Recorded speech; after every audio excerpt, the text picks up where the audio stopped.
Guys, magandang araw at may re-repair tayo ngayon na isang rice cooker ng model o ang tatak niya ay Micromatic. Ayan, hindi lang kitang mabuti, maliliit. Ayun. Ayan ang model niya. So, ang problema nito, sabi nung may-ari, ayaw daw gumana. Shoutout nga pala sa may-ari nito kay Ate Virgie Dulyente ng Barangay Rizal, La Paz, Tarlac, ano? Ang sabi niya, pinaglutuan daw ng mga bata ng tubig mainit, ginawang electric kettle at pinaglutuan ng noodles. So nung siguro napabayaan na kumukulo yung tubig, umuusok na hanggang sa ayun nga, sumobra na sa init, nag-overheat na. Kasi pag nilutuan mo doon ng tubig o ng kahit na ulam o lutuan ng noodles, ganon, hindi yan automatic na pipitik kasi kulo lang ng kulo yun.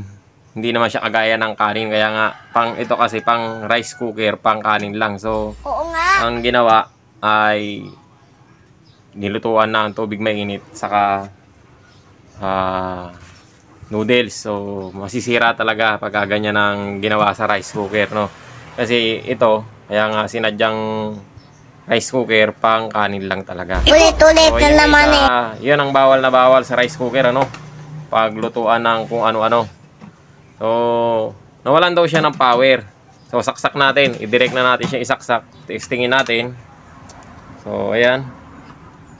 O yan, wala nga siyang ilaw. So wala talaga. Ibig sabihin, may problema nga siya sa loob. Maaaring fuse. So bago natin siya baklasin, shoutout muna tayo. Shoutout tayo kay Temp Vlog, Wong Dusan. Shoutout kay Harmony Couple Saxo, Teknoy Vlog. Shoutout kay J. Lord Arsiaga. Shoutout din po kay Lionel Feliciano, kay Ate Lynn Rosales. Shoutout po kay Reynaldo Balocos. Shoutout din po kay Donato Matias ng Pasay City, kay Leoda Tech TV.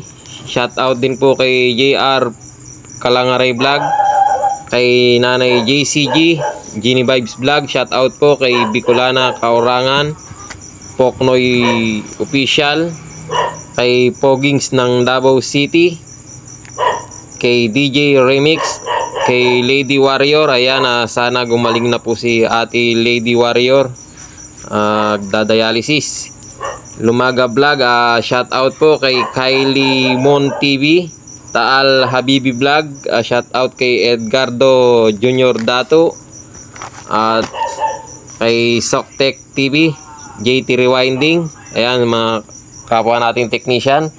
Kay Raiden the Explorer, shoutout din kay Kois Repair and Tutorial, kay Enting Butingting, shoutout po kay Marco Francis Mix Vlog, Ortec TV, kay Electro Gintech, West Jojo Tech, shoutout po Edwin Tech, Andy Rabido TV Tech, kay Junpi Technician, shoutout po kay Jamyag TV, Naanatanan TV, kay Leo Tech, kay Ate Lynn Aballe, Rudolfo Studio, at kay Jeros Flores Mix Vlog. Ayan, shoutout po sa inyo.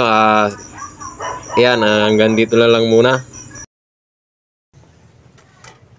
Palitan natin ang fuse pagka ganito na. Nadulok.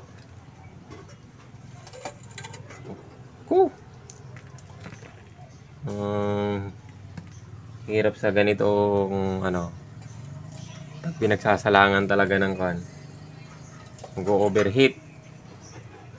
So yan, yung iba dinadirect to, pero pagka kasi siguro na-bypass na rin to, no? So ang gagawin natin dyan, papalitan na lang ng fuse. So sasabihin natin sa may-ari, pilihan na lang ng panibagong fuse, no? Okay. Overheat. Ganyan, sumobra sa init. So ayan guys, kausapin muna natin yung may-ari. Bibilihan na muna ng fuse.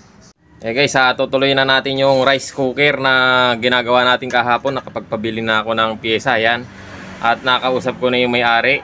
At ayan yung may-ari, si Ate Virgie. So yan, kakabit na natin itong nabiling fuse. Testingin natin kung gagana. So 250 volts, 20 amperes, 185 degrees. So kabit natin, testingin natin kung gagana. So ayan guys, naikabit na natin yung fuse. So nilagyan ko na rin siya ng pinaka shield nya o spaghetti tawag la rito. Ayun yung ganyan, para hindi siya kasi dumikit sa bakal, no? Pinaka safety lang naman. So testingin natin siyang saksak. Kabit lang natin tong takip, baka ito ay sumabog. Pag mong subukan, iwas masisira ang buhay mo.